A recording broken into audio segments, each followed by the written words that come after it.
Hello दोस्तों, आपकी अपनी ऑनलाइन क्लास में आपका स्वागत है। और दिनों की भांति आज भी अपन राजस्थान का भूगोल पढ़ रहे हैं। और राजस्थान के भूगोल में सबसे पहले अपन ने फिजिकल पार्ट और राजस्थान पढ़े थे। राजस्थान के भौतिक प्रदेश पढ़े, जो कि मानचित्र की सहायता से अच्छी तरह से समझते हुए पढ़े हैं। आप उनको एक एक करके अच्छी तरह से नोट्स बना लीजिए।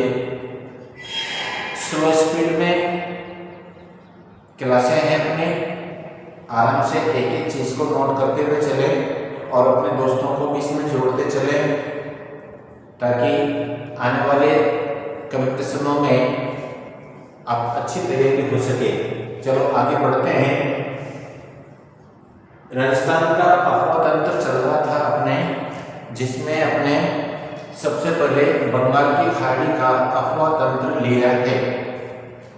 बंगाल की खाड़ी के अफवातंत्र में अपन ने चंबल नदी बेसिन और चंबल नदी से बनने वाला अफवातंत्र को विस्तार से अध्ययन कर लिया है। आपने नहीं पढ़ा हो तो पिछली क्लासों में रिपीट करके उनको देख लेना और नोट करते चलना। इसके बाद में अपन ने बनास नदी का अफवातंत्र भी पढ़ लिया था। बाकी इसकी सहायक नदियां जो छूटी हुई थी उनको नहीं पढ़ा था अपन ने, उनको भी आज पढ़ लेते हैं, जिसमें अपना ये बंगाल की खाड़ी वाला अफवातंत्र कंप्लीट हो जाएगा। तो चलते हैं, इसके बारे में पढ़ते हैं कि बनास नदी की सहायक नदियाँ कौन सी है और कौन सी इम्पोर्टेंट है, कहाँ से निकलती है, कहाँ पर मिलती है। मैंने ये भी बता दिया था पिछली क्लास में कि बनास नदी ही सबसे ज़्यादा त्रिवेणी संगम बनाती है।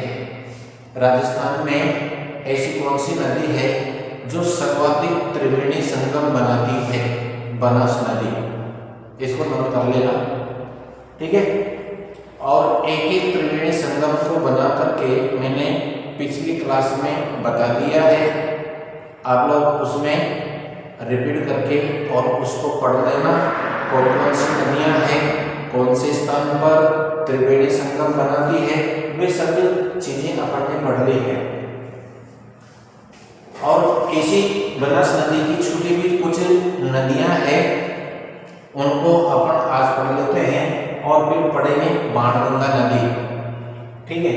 तो चलते हैं। बनास नदी की कुछ सहायक नदियां हैं। आयड़, जिसको बेड़च नदी के नाम से भी जाना जाता है, कोठारी नदी और खारी नदी के बारे में आज अपन पढ़ेंगे। सबसे पहले आयड़ नदी को पढ़ते हैं कि जैसे ये चंबल नदी और इधर से आने वाली जो सहायक नदी है ये बनास नदी है।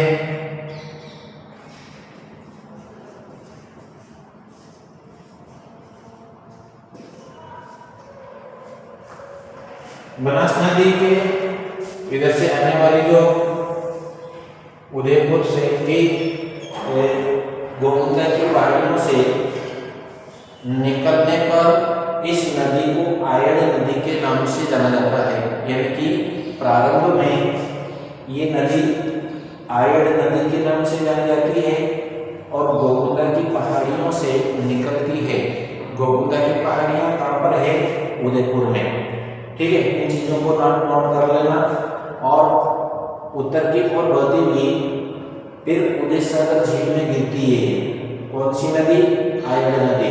और इस झील में गिरने के बाद में फिर दूसरी नदी का निर्माण होता है।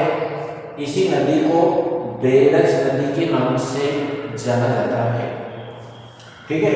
बेड़च नदी आगे बढ़ती हुई चित्तौड़गढ़ जिले में बहती है और उस चित्तौड़गढ़ जिले में एक इसकी सहायक नदी है। यह पर इस प्रकार से बना हुआ अब यहाँ पर आने वाली एक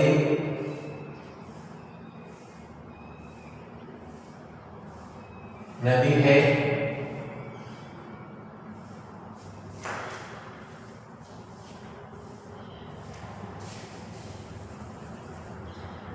इस प्रकार से तो ये चित्तौड़गढ़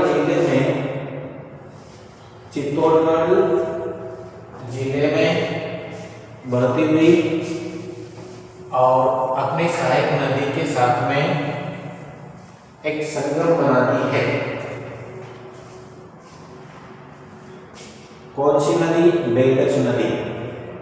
और दोबारा समझो, उदयपुर सागर झील में गिरने के बाद दोबारा नदी का निर्माण होता है और चित्तौड़गढ़ जिले में बढ़ती हुई ये आगे की ओर बढ़ती है और एक नदी और आती है।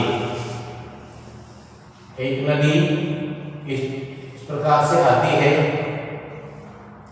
ऊपरी माल से, जिसका नाम है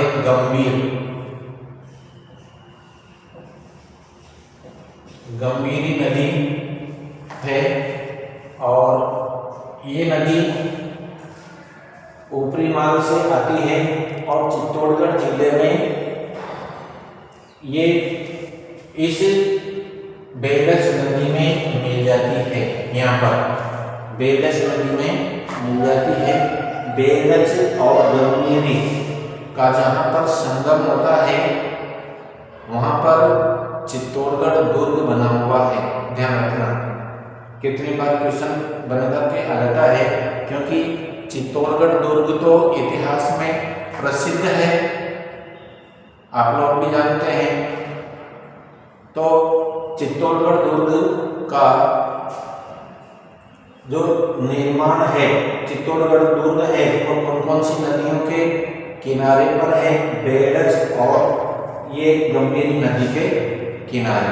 ध्यान रखना, बेलच और गंभीरी नदी के संगम पर चित्तौड़गढ़ दुर्ग का निर्माण हुआ है। अब आप इतिहास में विस्तार से पढ़ लेना कि ये चित्तौड़गढ़ दुर्ग का निर्माण किसने कराया था। जैसे आप सब जानते हैं इतिहास में तो चित्तौड़गढ़ दुर्ग का निर्माण एक मौर्य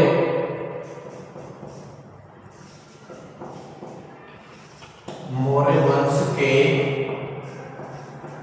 राजा चित्रांगन ने कराया था। तो ये तो इतिहास की बात हुई, बाकी आप भी थोड़ा इतिहास की तरफ भी इस प्रकार से नॉलेज में रखने के लिए अपना मेन उद्देश्य तो ये अफवाह तंत्र और नदियों को पढ़ने का है। ठीक है, तो इस प्रकार से ऐतिहासिक तौर से जोड़ने पर ये चीजें याद रह जाती है, इसलिए इतना सा इनका ध्यान रखना। मौर्य वंश के राजा चित्रांगन ने इस चित्तौड़गढ़ दुर्ग का निर्माण कराया था, जो कि कहाँ पर है? ये बेलच नदी और गंभीरी नदी के किनारे पर बना हुआ है। ठीक है, यहाँ पर है और फिर आगे जाकर के ये बनास नदी में मिल जाती है। ठीक है, तो ये आयत प्रारंभ में आयत और बाद में बेलच के नाम से जानी जाती है। अगली नदी है कोठारी नदी, ये दूसरे नंबर के लिए देखा हमने। कोठारी नदी, इसका उद्गम कहां से हुआ? तो देखो, कोठारी नदी का उद्गम उदयपुर जिले के उत्तर में उद्गम हुआ था। उदयपुर जिले के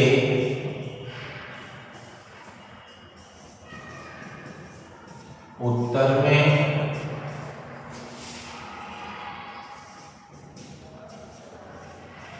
दिवेर नामक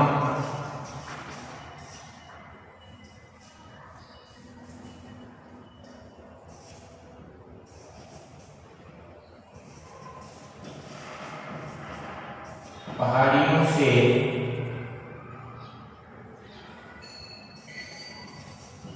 यानी दिवेर की पहाड़ियों से इसका उद्गम होता है। दिवेर की पहाड़ियां कहाँ पर है?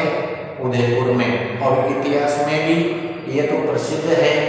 दिवेर का युद्ध कहाँ पर हुआ था? दिवेर का युद्ध तो इतिहास में प्रसिद्ध है। तो इससे जोड़ते हुए इसको याद कर लेना कि कोठारी नदी का उद्गम उदयपुर जिले के उत्तर में दिवेर की पहाड़ियों से है। ठीक है, आगे बढ़ते हैं। और ये 145 किलोमीटर बढ़ने के बाद में भीलवाड़ा जिले में अगली विशेषता है इसकी कोठारी नदी की। ये निकलने के बाद 145 किलोमीटर बहने के बाद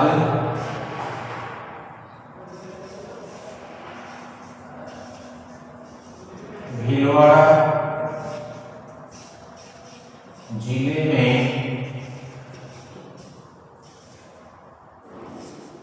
बनास नदी में मिल जाती है।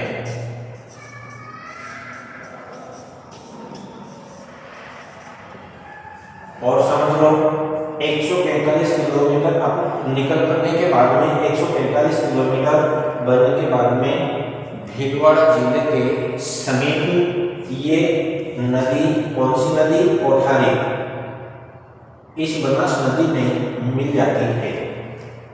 ठीक है, तो ये इस प्रकार से भीलवाड़ा जिले में उदयपुर जिले से निकलने वाली ये नदी भीलवाड़ा जिले में इसमें मिल जाती है। आगे देखो, कोठारी नदी के समीप, कोठारी नदी के किनारे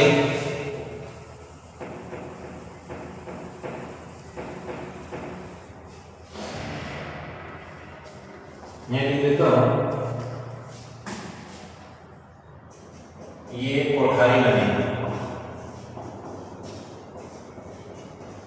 कोठारी नदी, इसके किनारे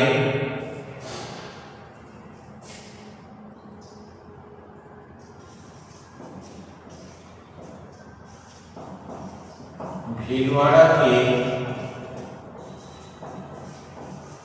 मांडलगढ़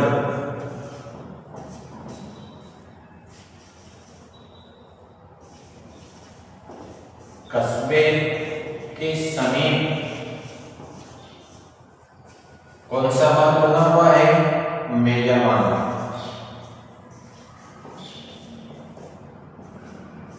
मेजा बांध बना हुआ है, ध्यान रखना, जो कि कृषि सिंचाई के लिए और पेयजल आपूर्ति के लिए उपयुक्त माना जाता है। कोठारी नदी का, कोठारी नदी पर मेजा बांध बना हुआ है। कहाँ पर बना हुआ है? भीलवाड़ा जिले के मांडलगढ़ कस्बे के समीप। आगे चलते हैं, अगली नदी है खारी नदी।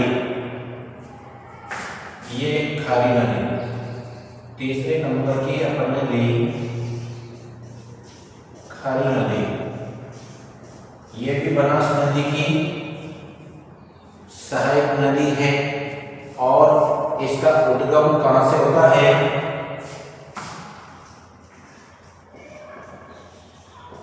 ये उद्गम तो खारी नदी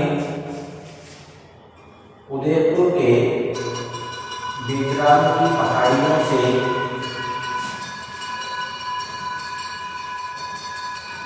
उदयपुर में बिजराल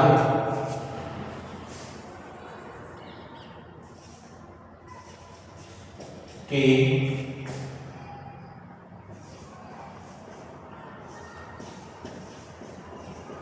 पहाड़ियों से,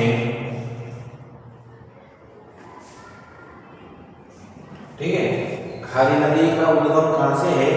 उदयपुर में बिजराल की पहाड़ियों से इसका उद्गम स्थान है। यहाँ से निकलती है ये, कहाँ से? उदयपुर के बिजराल की पहाड़ियों से। और आगे ये बनास की प्रमुख सहायक नदी है और अजमेर में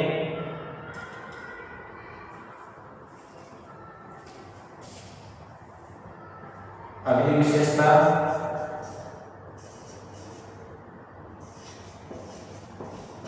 अजमेर व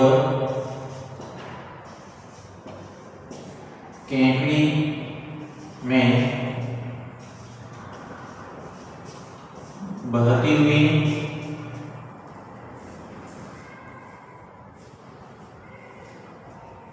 देवली के समीप, देवली के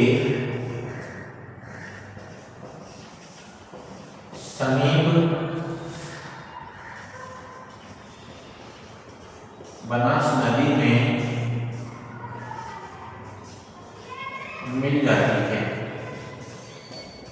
ठीक है, इस प्रकार से खारी नदी के बारे में पढ़ा हमने। इसका उद्गम उदयपुर जिले के बिजराल की पहाड़ियों से है और ये बहती हुई अपने उद्गम क्षेत्र से बहती हुई अजमेर और केकड़ी में बहती हुई देवली के समीप, देवली कहाँ पर है? केकड़ी में है और ये बनास नदी में मिल जाती है, क्योंकि बनास नदी भी अपने उद्गम से राजसमंद से बहती हुई और ये उदयपुर में प्रवेश करती है और फिर उदयपुर से फिर वापस राजसमंद में, फिर चित्तौड़ में, इस प्रकार से।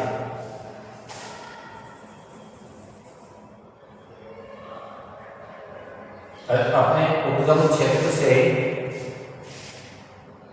राजसमंद से उदयपुर में,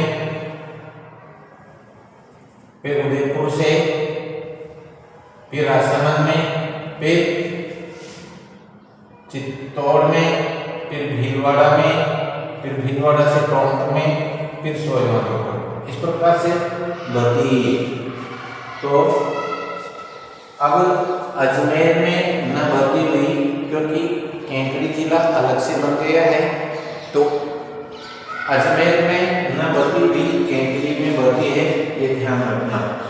ठीक है, तो इस प्रकार से अपन ने ये आज बनास नदी की सहायक नदियों के बारे में अध्ययन किया और इनसे ये पूरा बंगाल की खाड़ी वाला अफवाह तंत्र को पढ़ने के बाद में फिर अपन अरब सागरीय अफवाह तंत्र को पढ़ेंगे और संपूर्ण राजस्थान का अफवाह तंत्र पढ़ लेंगे।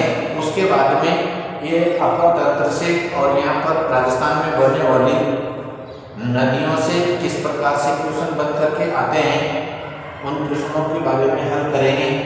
अभी ये बंगाल की खाड़ी वाला अफवाह तंत्र पूर्ण नहीं हुआ है। अभी अपने पास एक नदी और है जिसका नाम है बाणगंगा। बाणगंगा नदी भी अपने राजस्थान के बंगाल की खाड़ी में बनने वाले अफवाह तंत्र को बनाने में प्रमुख सहायक है और ये किस प्रकार से कहाँ से निकलती है और किस प्रकार से अफवाह तंत्र को बनाती हुई आगे की ओर बढ़ती है और इससे संबंधित ट्यूशन भी कौन कौन से बनते हैं। इम्पोर्टेंट रूप में ऐतिहासिक नदी है बाणगंगा नदी। तो इसका उद्गम लिखता हूं मैं, ये उद्गम ये जयपुर के बैराट की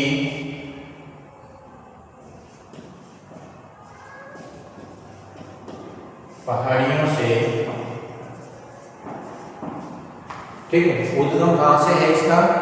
जयपुर जिले के बैराट की पहाड़ियां है, वहां से बाणगंगा नदी का उद्गम है और ये दक्षिण की ओर बहती हुई और भरतपुर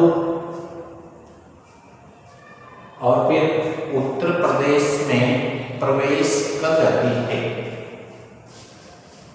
अगला विशेषता है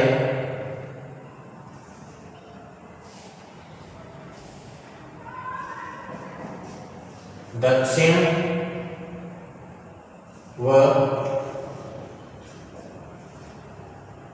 पूर्व की ओर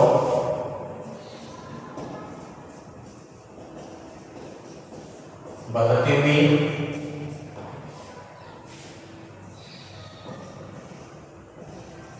भरतपुर के समीप उत्तर प्रदेश में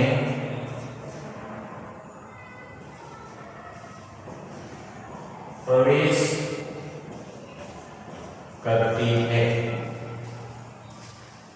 ध्यान से सुनना, दक्षिण व पूर्व में सबसे पहले तो दक्षिण की ओर बढ़ती है, फिर पूर्व की ओर मुड़ जाती है और पूर्व की ओर बढ़ती हुई राजस्थान के भरतपुर जिले से उत्तर प्रदेश में प्रवेश कर जाती है। ठीक है, और राजस्थान और उत्तर प्रदेश की सीमा रेखा बनाती है।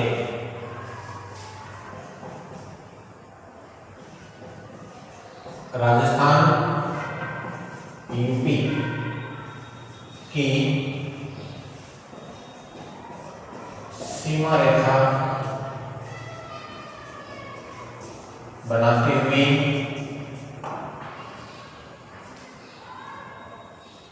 रेखा बनाती हुई आगरा के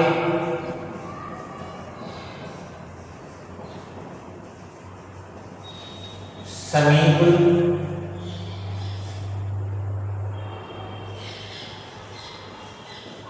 यमुना में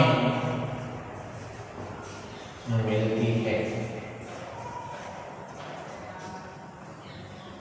ठीक है, तो इस प्रकार से ये राजस्थान और उत्तर प्रदेश की सीमा बनाती हुई आगरा के समीप यमुना नदी में मिल जाती है। अब देखो, इसके बारे में क्वेश्चन इस प्रकार से बन के आता है कि ये नदी अवरुद्ध नदी है। अवरुद्ध नदी ये अपने उद्गम स्थान से बहती हुई पूर्व की ओर बहती है और भरतपुर जिले के, आपने नाम सुना होगा, एक नेशनल अभ्यारण्य है जिसको केवलादेव अभ्यारण्य के नाम से जाना जाता है। केवलादेव बर्ड सेंचुरी है, तो वह बर्ड सेंचुरी में अपना जल जमा करती है और उसी केवलादेव अभ्यारण्य में इसका जल अवशोषित हो जाता है, आगे की ओर नहीं बढ़ता है। वर्षा के दिनों में जब अधिक जल आता है, जब ही ये नदी आगे की ओर बढ़ती है, इसलिए इस नदी को रुंदित जल के नाम से, रुंदित नदी के नाम से भी जाना जाता है।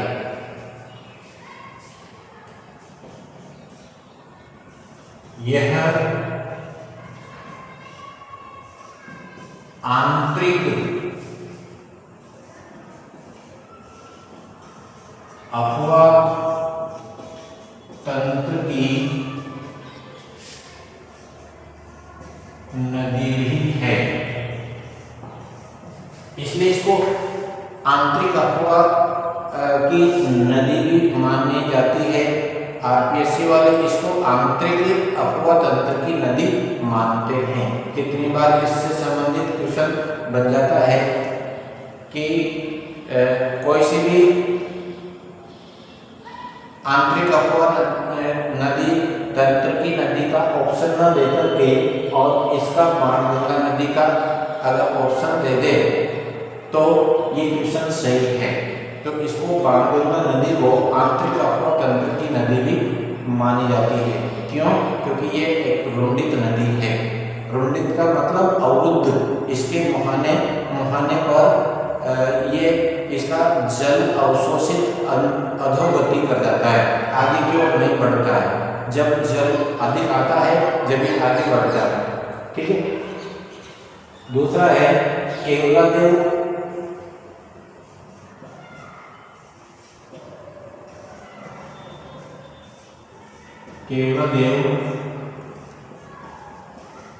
राष्ट्रीय पक्षी अभ्यारण्य, केवलादेव राष्ट्रीय पक्षी अभ्यारण्य कहाँ पर है? भरतपुर में जल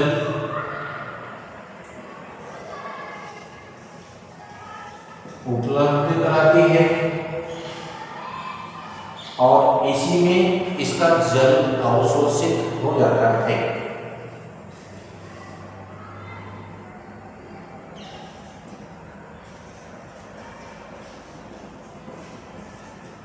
अवशोषित हो जाता है, इसलिए यह नदी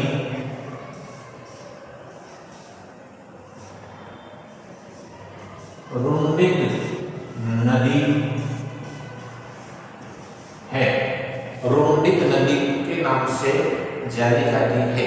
और समझ लो इसको अच्छी तरह से, क्योंकि इसके बारे में कितनी बार क्वेश्चन बनकर के आ चुका है और आने की संभावना भी रहती है। बाणगंगा नदी एक रुंडित नदी है क्योंकि इसका जल यहाँ पर केवलादेव अभ्यारण्य जो भरतपुर में है वहाँ पर जमा होने के बाद में ये अवरुद्ध हो जाती है और इसका जल अधोगति आंतरिक चट्टानों में समा जाता है। जब जल अधिक आता है, जब ये आगे बढ़ती है और ये उत्तर प्रदेश की सीमा रेखा बनाते हुए और आगरा के समीप यमुना तक इसका जल जाता है। नहीं तो इस नदी को आरपीएससी वाले भी रुंडित नदी के रूप में, आंतरिक अपवाद तंत्र की नदी के रूप में मानते हैं। और कितनी बार क्वेश्चन इसके बारे में इस प्रकार से आ चुका है।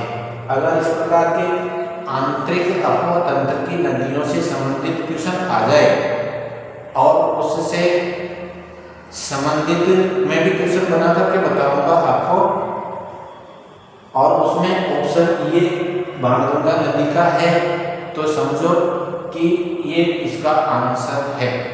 ठीक है। तो इस प्रकार से आप बाणगंगा नदी के बारे में इस प्रकार का अध्ययन करना है। बिल्कुल इम्पोर्टेंट टॉपिक को ही अपन ने लिया है, इम्पोर्टेंट चीज़ों को ही अपन ने पढ़ा है, फालतू चीज़ों को अपन ने नहीं पढ़ा है। जहाँ से क्वेश्चन बन करके आने की संभावना है उन्हीं चीज़ों को पढ़ा है। जैसे तो किताबें भरी पड़ी है, ठीक है, तो इनको अच्छी तरह से समझते हुए पढ़ना है।